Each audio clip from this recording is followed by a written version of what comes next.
প্রত্যেক সোমবার দাদা বৌদিরা নিরামিষ খায়, তো আজকে একদম পেঁয়াজ রসুন ছাড়া নিরামিষ রান্নাবান্না করেছিলাম।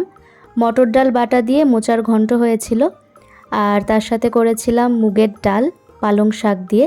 বাবাই এনেছিল আজকে সকালে পালং শাক, তো এটা দিয়েই মুগের ডাল করেছিলাম। এখন তো সবসময় সব কিছুই পাওয়া যায়। আর তার সাথে কাঁঠালের বীজ দিয়ে পাঁচমিশালি একটা নিরামিষ সবজি করেছিলাম।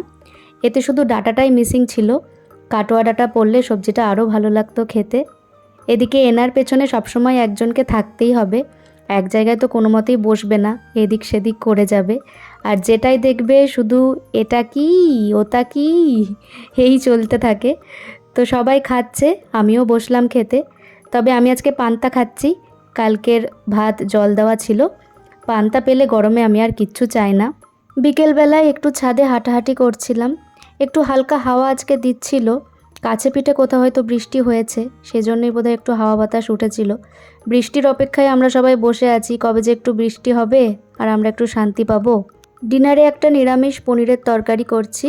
নুন গোলমরিচ দিয়ে সাদা তেলে পনিরগুলো আগে ভেজে তুলে নিলাম, তারপর ওই তেলেই ডুমো ডুমো করে কেটে রাখা ক্যাপসিকামগুলো দিয়ে সামান্য একটু নুন দিয়ে ওগুলোও ভেজে তুলে নিলাম। এখন শিলে একটু মশলা বেটে নিচ্ছি। প্রথমে আদা কাঁচা লঙ্কা বেটে নিয়েছি, তারপর পোস্ত আর আমন্ড একসাথে বেটে নিচ্ছি। আমন্ডের জায়গায় কাজু দিয়েও রান্নাটা করা যায়। তেলে প্রথমে কিছু গোটা গরম মশলা আর তেজপাতা দিলাম, তারপর ফোড়নটা একটু নেড়ে আদা কাঁচা লঙ্কা বাটাটা আগে দিয়ে দিলাম। ভালো করে মশলাটা ভেজে নিয়ে তারপর ওতে পোস্ত আর বাদাম বাটা দিয়ে আবারও খুব ভালো করে নেড়ে নিতে হবে। আর তারপর ওতে ফেটিয়ে রাখা ওই 2-3 চামচ মতো টক দই দিতে হবে। আর গুঁড়ো মশলার মধ্যে একটু কাশ্মীরি লঙ্কার গুঁড়ো আর একটু গোলমরিচ গুঁড়ো, ব্যাস আর কিচ্ছু লাগবে না। স্বাদ অনুযায়ী লবণ দিয়ে দাও, নেড়ে নাও একদম মশলা থেকে তেল ছাড়তে লাগলে। তারপর গ্রেভির জন্য প্রয়োজন মতো উষ্ণ গরম জল দিতে হবে, অবশ্যই উষ্ণ গরম জল। দেন ভেজে রাখা পনির, ভেজে রাখা ক্যাপসিকামগুলো দিয়ে দাও, আর 1 চামচ মতো চিনি। এটা খেতে নোনতা মিষ্টি হবে।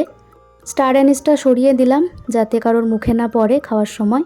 ভালো করে 3-4 মিনিট ফুটিয়ে নিয়ে তারপর নামানোর আগে একটু রোস্টেড কাসুরি মেথি, একটু শাহি গরম মশলা আর ঘি দিয়ে দাও। ঘিয়ের জায়গায় বাটারও দেওয়া যেতে পারে, এটা কিন্তু খেতে দুর্দান্ত লাগে। নিরামিষ ক্যাপসিকাম দিয়ে পনিরের তরকারি নান রুটি পরোটা সব কিছু দিয়েই খাওয়া যায়। আমরা তো রুটি দিয়েই খেয়েছি। রুটিটা অবশ্য আমি বানাইনি, বাবাই আসার পথে রুটি নিয়ে এসেছিল, আর তার সাথে ছিল আম আর সকালের একটু তরকারি। তো চলো আজকের মতো ভিডিওটা এখানেই শেষ করছি। সকলে খুব ভালো থেকো, সুস্থ থেকো, টাটা।